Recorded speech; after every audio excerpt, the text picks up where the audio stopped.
Dans la nuit du 17 au 18 décembre 2023, la capitale guinéenne a été secouée par l'explosion dévastatrice de son principal dépôt d'hydrocarbures, plongeant la nation dans une étreinte de vulnérabilité. En réponse rapide, dès le 18 décembre, la prise en charge gratuite des malades et l'assistance aux sinistrés ont été diligentées par l'État.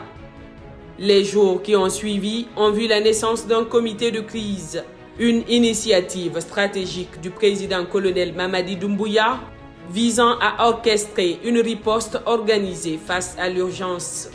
Au cours de cette semaine cruciale, la maîtrise des flammes sur le site de la tragédie a été conjuguée au ravitaillement en carburant via la Sierra Leone, inaugurant une contre-offensive logistique habile.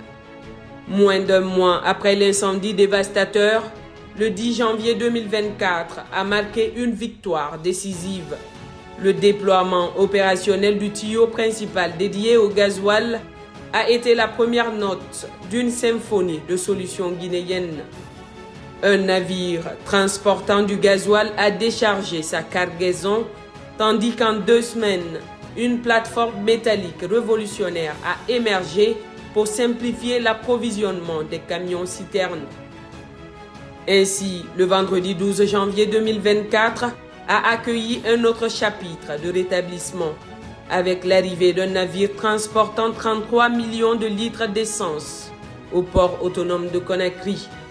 Le samedi 13 janvier 2024, sous la ferme direction contrôlée de son Excellence le colonel Mamadi Doumbouya, le chargement des camions-citernes à essence a débuté, mettant fin aux longues files indiennes d'attente dans les différentes stations-service.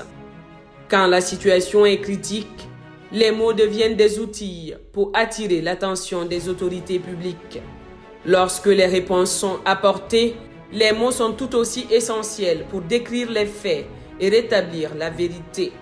Le pragmatisme du chef suprême des armées, le colonel Mamadi Doumbouya, transcende les discours creux, inutiles et inopérants. Les faits sont là, sacrés.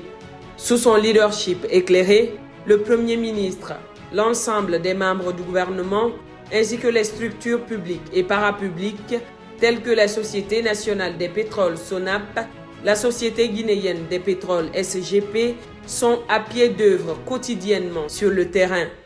Les efforts conjugués se manifestent par un approvisionnement serein, sans tumulte ni bousculade dans les stations-service.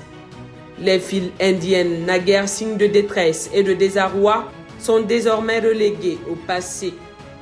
Le chef suprême des armées, le colonel Mamadi Doumbouya, s'exprime à travers des faits, des résultats et des accomplissements opérants en faveur de la nation.